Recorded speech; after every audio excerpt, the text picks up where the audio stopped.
दोस्तों, अगर आप अपनी ज़िंदगी से परेशान रहते हो, हमेशा दिक्कत में रहते हो, तो आप भगवान श्री कृष्ण और वीर योद्धा कर्ण के बीच में जो बातचीत हुई थी, वो बातचीत अगर आप सुनेंगे तो आपको अपनी समस्याएं बहुत ही छोटी मालूम पड़ने लगेगी। महाभारत में जब यह तय हो गया कि युद्ध ही अंतिम विकल्प है, तब भगवान श्री कृष्ण ने वीर योद्धा कर्ण को बुलावा भेजा। उसी बात की भगवान श्री कृष्ण ने कर्ण को इस बातचीत की शुरुआत में ही पहली बार बताया था कि वह कुंती पुत्र है और पांडवों का बड़ा भाई है।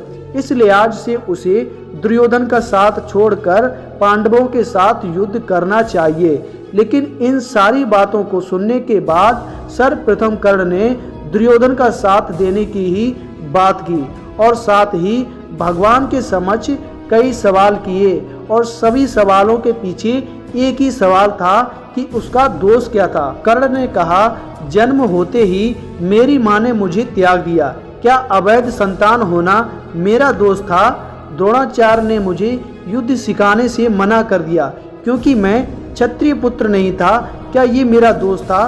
परशुराम जी ने मुझे युद्ध से जुड़ी सारी कलाएं और ज्ञान से परिचित तो कराया, लेकिन श्राप दे दिया कि जिस वक्त तुझे इस विद्या का सबसे अधिक आवश्यकता होगी, मैं यह सब भूल जाऊंगा क्योंकि मैं क्षत्रिय नहीं था, क्या ये मेरा दोष था?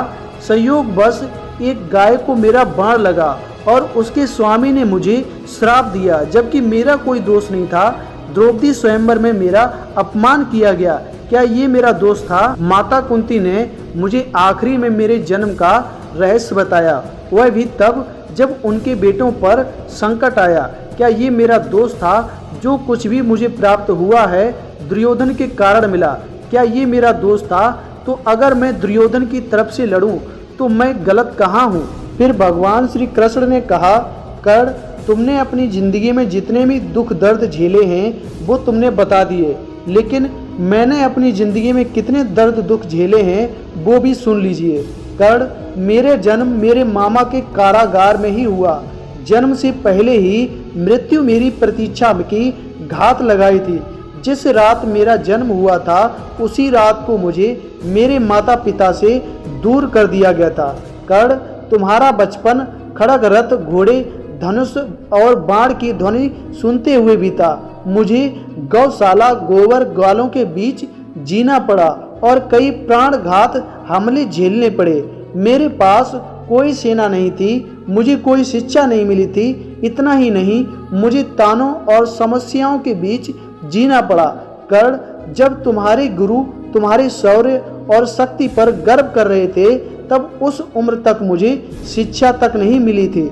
16 साल का होने पर मुझे ऋषि संदीपन के गुरुकुल पहुंचा दिया गया था।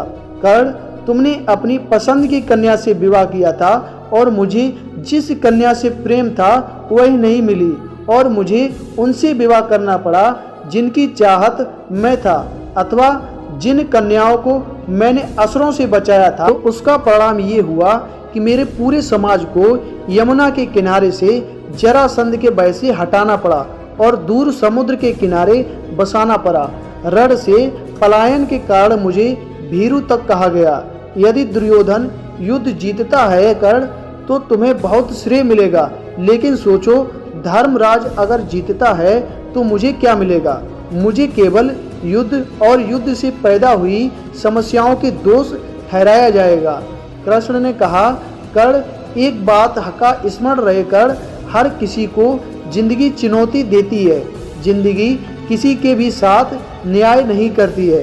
दुर्योधन ने अन्याय का सामना किया है तो युधिष्ठिर ने भी अन्याय भुगता है, लेकिन सत्य धर्म क्या है यह तुम जानते हो कर्ण। भले ही आपको जीवन में वह सब कुछ ना मिले दोस्तों जिसके आप हकदार हो, या आपके अत्यंत अपमान की जिंदगी जी हो, लेकिन आपको इस बात की छूट नहीं है कि उन सब चीज़ों के न मिलने पर आप अधर्म की राह पर चल पड़ें। अगर आपको भगवान श्री कृष्ण और कर्ण की ये बातचीत पसंद आई हो तो वीडियो को लाइक कर दें, चैनल को सब्सक्राइब कर दें और ऐसी ही वीडियोस देखने के लिए नोटिफिकेशन बेल को ऑल पे सिलेक्ट करें, ताकि जब भी मैं कोई वीडियो डालूं तो उसकी नोटिफिकेशन आपको सबसे पहले मिल जाया करे।